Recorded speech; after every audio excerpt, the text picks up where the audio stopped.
3 دعائیں ضرور بھی ضرور قبول ہوتی ہیں. حدیث شریف کا لفظ ہے، اس میں کوئی شک نہیں ہے. نمبر 1 والد کی دعا اپنی اولاد کے لیے. نمبر 2 مسافر کی دعا. نمبر 3 مظلوم کی دعا. یہ مضمون ابو داود میں ہے، مسند احمد میں ہے.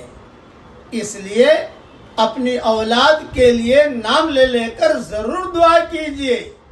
ہماری شریعت میں مایوسی نام کی کوئی منزل نہیں ہے، یہ ذہن میں رکھنا. اپنی اولاد کے لیے خوب دعا کیجیے. اللہ تعالی ہم سب کی اولاد کو ہماری آنکھوں کا ٹھنڈک بنائے اور ہمیں ہماری اولاد کی آنکھوں کا ٹھنڈک بنائے. ہماری خوشیاں اللہ تعالی ہماری اولاد کو دکھائے اور اولاد کی خوشیاں اللہ تعالی ہم سب کو دکھائے. کہیے آمین.